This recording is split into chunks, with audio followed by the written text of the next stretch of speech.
최근 연예계 뉴스를 가장 뜨겁게 달구고 있는 소식입니다. 바로 배우 하영 씨의 친일 논란인데요. 본인이 친일을 했다? 아닙니다. 증조부와 조부, 연이어 가족이 전체가 친일을 했던 행적이 밝혀졌기 때문입니다. 이게 왜 공분을 사게 되었을까? 현재 이 이슈를 최근에 접한 분들은 단순히 누군가가 편협을 한 것이 아니냐라고 하는데요. 이에 대해서 사람들은 이렇게 지적합니다. 본인이 만든 상황이다. 지팔직권이다. 라고 일컫고 있습니다. 왜일까요?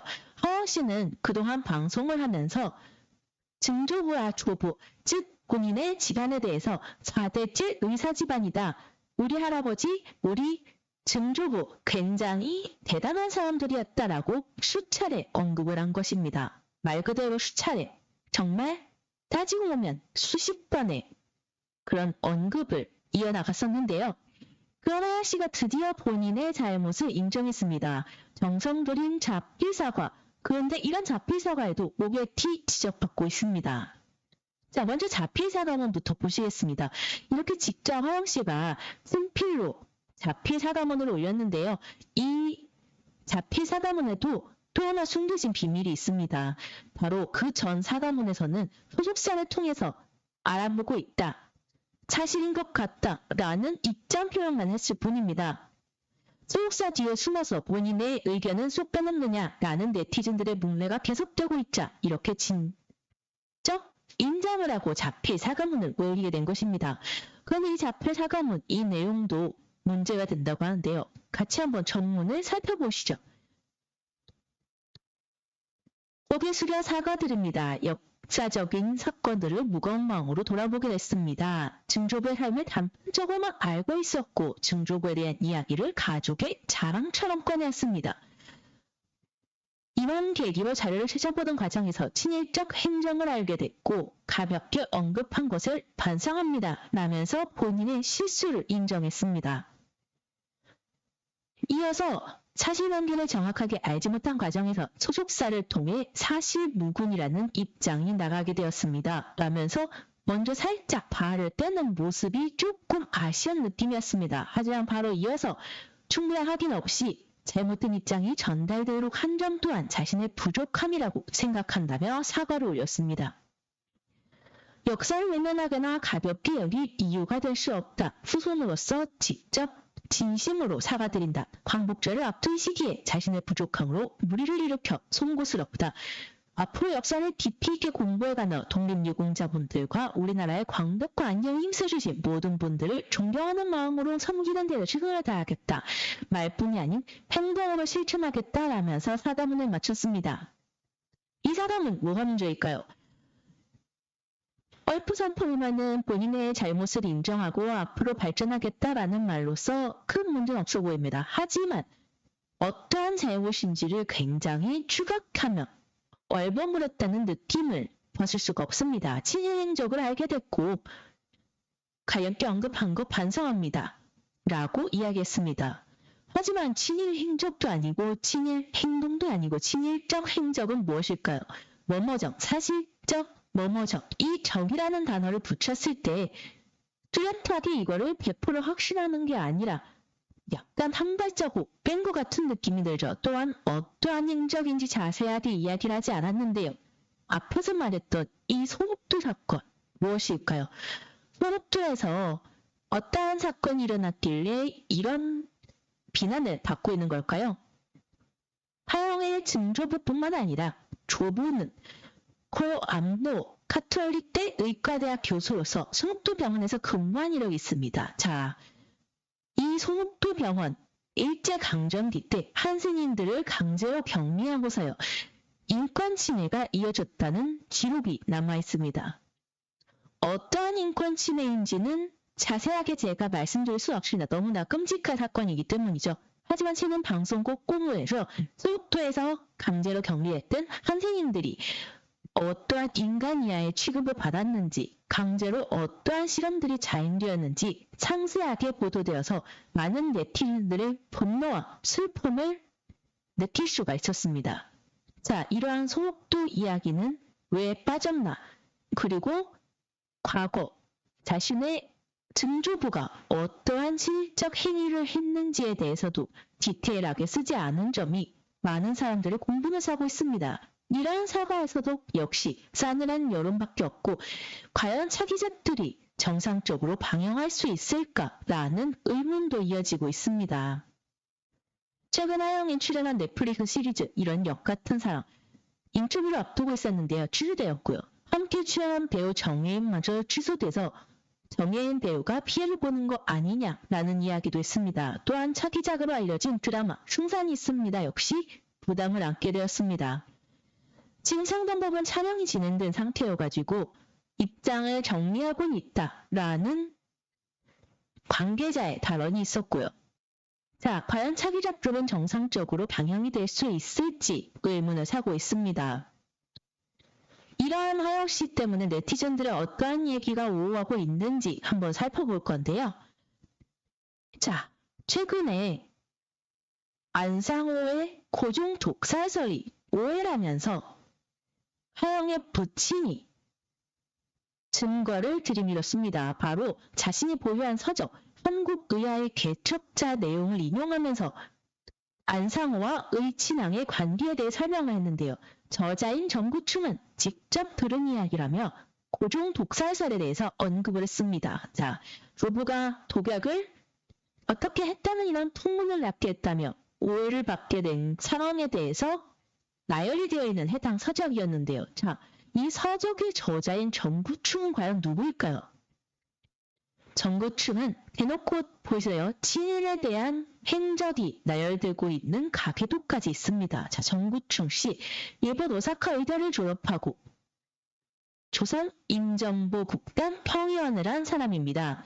정구충은 일제강점기 말 일본의 침략전쟁과 조선인 동원 정책에 협력하였다고 써 있습니다. 자, 이런 사람이 쓴 글, 친일 임명사전에도 수록이 된 이 정구충의 서적을 증거라고 제시했던 겁니다. 과연 하영의 부친은 이러한 사실을 정말 몰랐던 것일까요? 또한 가족들도 하나씩 파묘가 되고 있습니다. 일본인 전용학교에 다녔다는 안상호의 자녀들이라는 글인데요. 현재 용산중학교, 용산고등학교로 되어 있었던 곳은 바로 일본인 남학생 전용의 교육기관이었습니다. 간혹 조선인 관료 자녀들도 다닐 수 있었지만 대부분 일본인들이 이 학교를 다녔다고 합니다. 현재 외국인 학교 같은 거죠.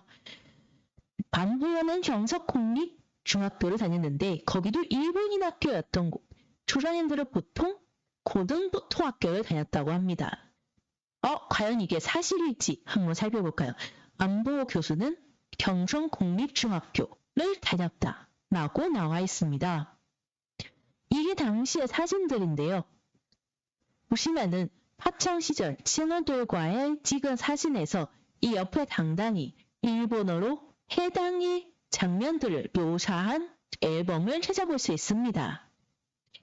메모도 일본어로 쓴 거 보니까 그냥 일본인으로 살았던 거 아니냐라고 이야기를 하고 있는데요. 실제로 근대사 기초 자료집에서도 안상호 딸이 일본인 소학교에 다닌다는 자료도 있습니다. 남작 자작을 받은 사람들만 자식의 이름을 일본 이름으로 바꿨는데 안상호 역시 창씨 개명을 해서 일본 학교를 다닌 것입니다.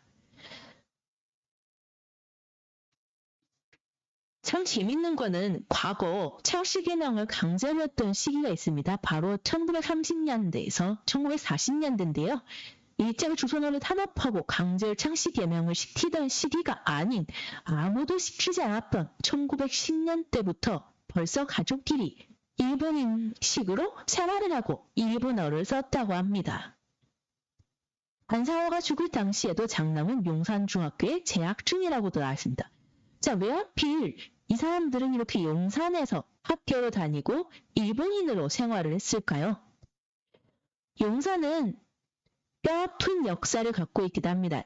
용산 자체가 지금 현재 국방부가 있는 만큼 전략적 요충지로 알려져 있는데요. 그래서 일제강점기 때 용산에서 다수의 일본인들이 조선 총독부 관저가 자리하면서 거주했다고 합니다.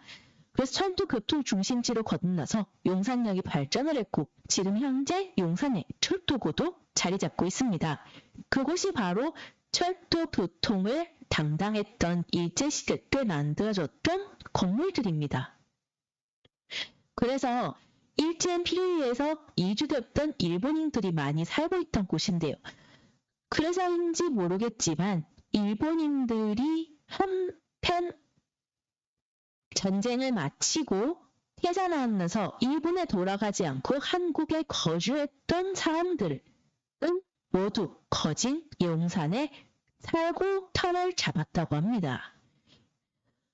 그래서인지 용산에서는 일본인 출신들이 굉장히 많다고 하는데요. 그래서 사람들이 또 하나의 재밌는 사실을 발견했습니다. 바로 우리 하영 씨도 출생이 용산구 한남동입니다. 역시 용산 출신이었다 라면서 참 소름 돋는다. 정말 4대째 친일의 강력한 흔적이 아니겠느냐라고 말합니다. 얼마나 잘 먹고 잘 살았을까 이 부부들은 이야기하는데요. 실제로 허영 씨의 모친도 노르웨이에서 유학을 했다고 합니다. 1970년대 노르웨이에 미술을 공부하겠다고 떠나 하영 씨의 어머니인데요. 70년대 중후반에 5년이나 노르웨이에서 유학을 했다고 하는데 우리나라에서 그 당시에 내돈내산으로 유학을 가고 싶어도 80년대 이후 자유화가 벌어졌고요. 그 전까지는 우리나라에서 여권을 갖고 있는 사람이 1%도 안 됐다고 합니다.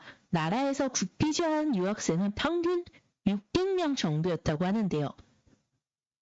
노르웨이에서 물가는 우리나라 당시 GDP가 1000달러였는데 노르웨이는 이미 10,000달러가 넘는 초선진국이었다고 합니다. 엄청난 대기업 가문이거나 고위공직자, 대자산가 집안 자제였을 거라고 합니다.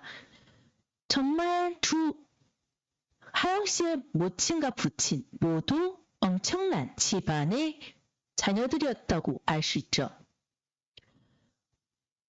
마지막으로 지금 사람들이 가장 시급히 바꿔야 되는 용어도 손꼽고 있습니다. 바로 친일파라는 단어입니다. 친일, 영어로 번역하면은 일본의 우호적인, 일본과 친한 이런 의미로 해석된다고 합니다. 그래서 외국의 네티즌들, 많은 지금 K컬처, K문화를 사랑하는 외국 네티즌들은 현재 노라에 대해서 일본과 좀 친한 그럼 다문이 어때서? 라면서 의아해하고 있다는데요. 번역이 되면은 일본의 우호적인 이라는 의미로 받아지고 있기 때문인 것 같습니다. 그래서 현재 친일파란 단어는 너무 친근한 용어다. 좀 더 매국노, 반민족 행위자라는 단어로 해가지고 이게 얼마나 나쁜 행위인지를 외국 네티즌들, 한국 문화를 사랑하고 한국 드라마를 보고 있는 그런 외국 네티즌들한테도 좀 더 강인하게 받아들일 수 있는 표현으로 고쳐야 된다라는 의미가 있는 단어입니다. 그래서 친일파라고 불러주기보다는 민족 반역자, 매국노, 전범자라고 불러야 하는 게 옳다라는 의견이 나오고 있습니다. 여러분들은 어떻게 생각하시나요?